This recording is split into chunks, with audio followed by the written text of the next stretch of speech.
আমি আমার ছাদে টবে ব্রাহ্মী শাক লাগিয়েছিলাম, সেগুলো কতগুলো তুলে নিয়ে এসেছি, একদম তাজা দেখুন। আর দুটো আলু দেবো। এবার আমি ব্রাহ্মী শাকগুলো কেটে নেব।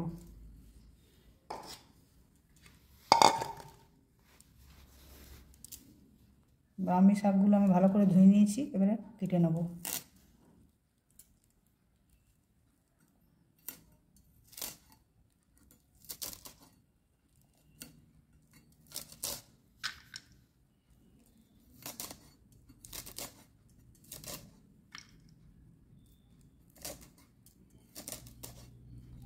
ব্রাহ্মী শাক খুব উপকারী শাক, স্মৃতিশক্তি যাদের দুর্বল তাদের ব্রাহ্মী শাক খাওয়া খুবই দরকার।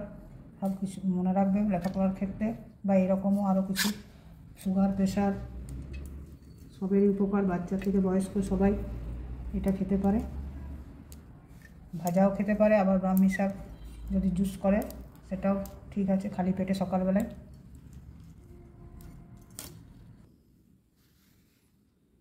বন্ধুরা, শাকগুলো আমার সব কাটা হয়ে গেছে, এবার আমি আলুটা কেটে নেব।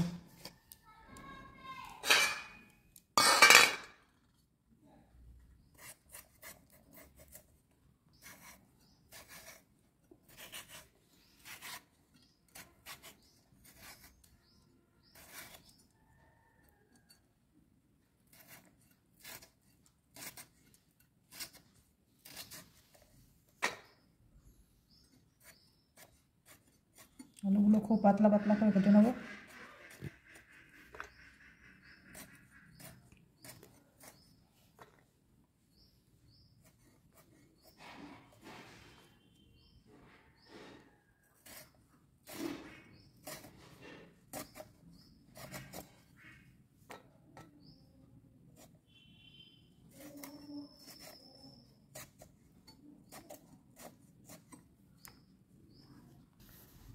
এভাবে আলুগুলো কেটে নিয়েছি আমি। এবার আমি রান্নাটা করব।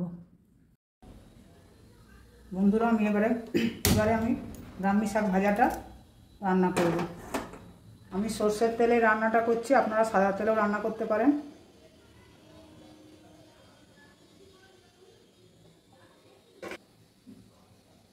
কালো জিরে আমি ফোড়ন দেবো,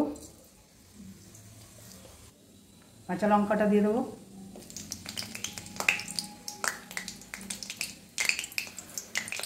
কাঁচা লঙ্কাটা আমি মাঝে মাঝে কেটে দিয়েছি।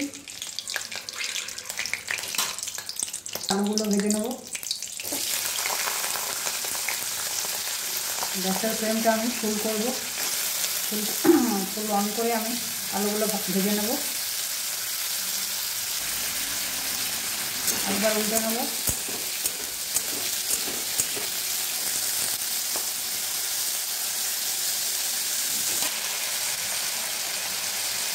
হাফ চামচেরও কম আমি হলুদ দেবো, হাফ চামচেরও কম আমি লবণ দেবো। আমি ভালো করে সব মিক্স করে ভেজে নেব।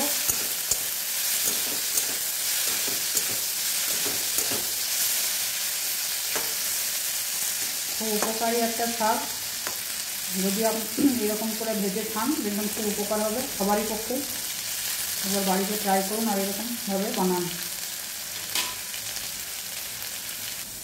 আলুগুলো আমার ভালো করে ভাজা হয়ে গেছে,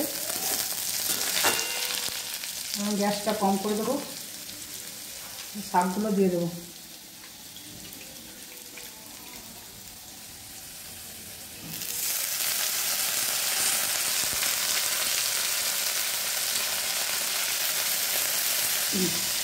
আমি একসঙ্গে ভালো করে ভেজে নেবো শাকগুলো।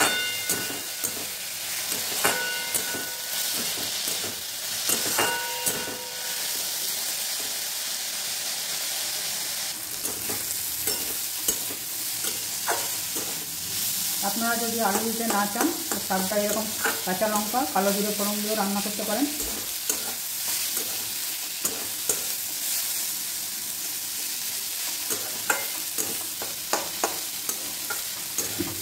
আলু দিলে টেস্টটা একটু ভালো লাগবে, তেতোটাও একটু কম লাগবে।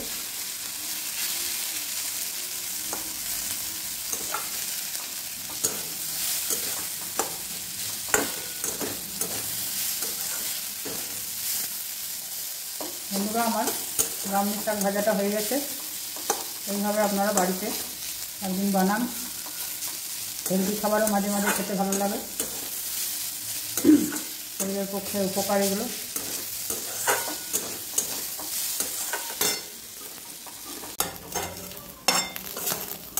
উপর থেকে যদি একটু ঘি দিতে পারেন তাও টেস্টটা ভালো হবে। আমি আর ঘি দিলাম না, একটু গাওয়া ঘি দিয়ে দেন তো খেতে ভালো লাগবে।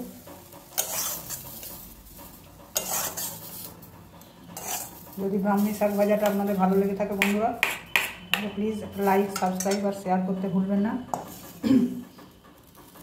যাতে আমি আরও এরকম নিত্য নতুন রেসিপি আপনাদেরকে দেখাতে পারি। আর কমেন্টস অবশ্যই দেবেন কেমন রান্নাটা হয়েছে। Thank you.